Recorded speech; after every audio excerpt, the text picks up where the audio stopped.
The lesson today is John 8, verses 1 to 11. But Jesus went to the Mount of Olives. Early in the morning he came again to the temple. All the people came to him, and he sat down and taught them. The scribes and Pharisees brought a woman who had been caught in adultery, and placing her in the midst, they said to him, "Teacher, this woman has been caught in the act of adultery. Now in the law, Moses commanded us to stone such. What do you say about her?" This they said to test him, that they might have some charge to bring against him. Jesus bent down and wrote with his finger on the ground. And as they continued to ask him, he stood up and said to them, "Let him who is without sin among you be the first to throw a stone at her." And once more he bent down and wrote with his finger on the ground.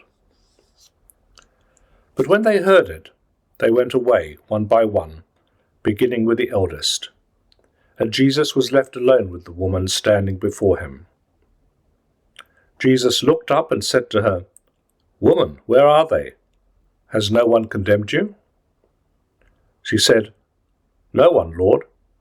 And Jesus said, "Neither do I condemn you. Go, and do not sin again." Well, this story is not in any of the earliest codices of the Gospel of John. It seems to be a bit of floating oral testimony that was placed rather awkwardly in the middle of the narrative of Jesus at the Feast of Booths.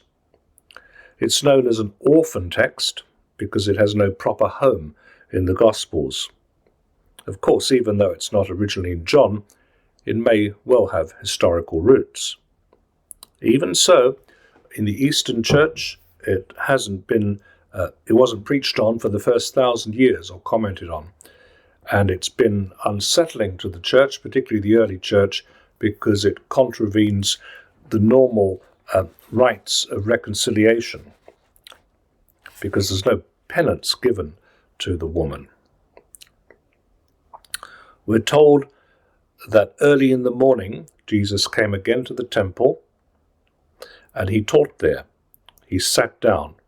There's nothing odd in the fact that he sits down. That was entirely characteristic of rabbis.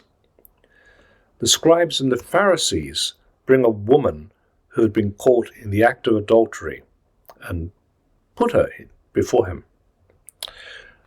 This is the sole reference to the scribes in the Gospel of John. They're mentioned often in other Gospels, but only this one time in John. And everything in the Gospel, in the accusation in particular, turns upon Torah, particularly Leviticus 20:10 and Deuteronomy 22:22. Both of those verses specify that both parties to the act of adultery be stoned, or at least put to death. So, Leviticus 20:10. If a man commits adultery with the wife of his neighbor, both the adulterer and the adulteress shall be put to death. And then Deuteronomy 22:22. If a man is found lying with the wife of another man, both of them shall die, the man who lay with the woman and the woman. So you shall purge evil from Israel. Well, that's very clear. Notice, though, that the scribes and Pharisees have not brought the man and the woman to Jesus. They brought only the woman to him. We might remember the Sermon on the Mount in the Gospel of Matthew, where Jesus adopts a very strict view of adultery. In the second antithesis, he proposes a more inward understanding of adultery. It's not simply an external act, a physical act, rather it is a thought that might lead to the act. So if we read Matthew, we would expect Jesus to take the act of adultery very seriously indeed. Now, there can be no doubt, in terms of the story, what actually has happened. The scribes and Pharisees say this woman has been caught in the act of adultery. And they remind Jesus of the law. Jesus, however, this is most interesting, bends down and writes with his finger on the ground. He either doodles or he writes letters. We don't know what. The episode assumes the form of a standard challenge and riposte situation. Namely, Jesus is challenged by the Jewish authorities and he makes a convincing response. But more important than that even, I think, is that the image of him writing with his finger in the dust reminds us ineluctably of Yahweh writing the law with his finger on the tablets of stone that he gives to Moses, including the law, "Thou shalt not commit adultery."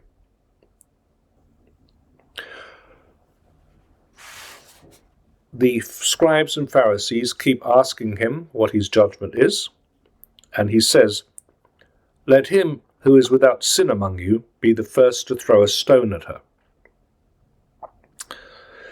In saying that, Jesus completely changes the expectation of the scribes and Pharisees.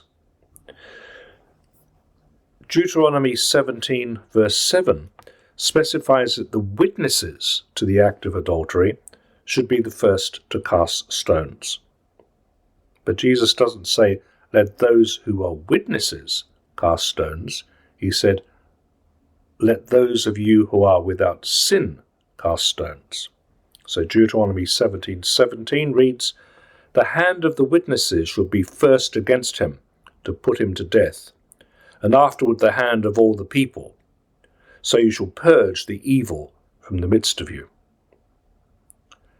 Well, clearly, none of the scribes and Pharisees is without sin, despite strictly following the commandments of Torah. We think of Jesus' Sermon on the Mount, specifically his remarks about adultery, where he gives the original animating sense of the commandment against it, namely that a man is not to look with desire upon a woman who's not his wife. Jesus sets up what's called an antithesis about what is said in the law and what the law truly means. And what it means is something far more inner and more subtle, something which is trying to prevent the root of the sin rather than addressing the final act of the sin. Of course, as I've said, the scribes and the Pharisees bring only the woman to Jesus for judgment, and in doing so, that's a sin. They should have brought the woman and the man. So Jesus once more bends down and writes with his finger on the ground. And again, I think we're invited to see Yahweh writing with a finger on the tablets of stone. The people, the scribes and the Pharisees, hear what Jesus has said, and one by one, beginning with the oldest, they start to walk away. The departures begin with the oldest, because the eldest has had the most time to sin. Notice that the woman now, who's going to be forgiven by Jesus, is asked, "Where are your accusers? Has no one condemned you?" And she says, "No one." The Greek word is Kyrie, which means sir, can mean Lord, but in this instance there's no question of the woman having some kind of faith in Jesus as a Messiah or as a prophet. So it's just Kyrie, it's sir. And Jesus says, "I don't condemn you either. Go and sin no more." It's this which has worried the church ever since this little passage was put into the Gospel of John. Does the woman express contrition for what she's done? Not verbally. Maybe Jesus sees some sign of contrition in her and forgives her, but we certainly don't see it. Also, it's worth noting that because the man doesn't appear, he's not forgiven. It might have been, if the man had been brought before Jesus, that he would have forgiven him as well. But the fact that the scribes and the Pharisees have not done that, they've simply picked on the woman, because she is a woman, that the man now is left with sin. So the sin of the Pharisees and scribes multiplies itself, and it becomes far worse.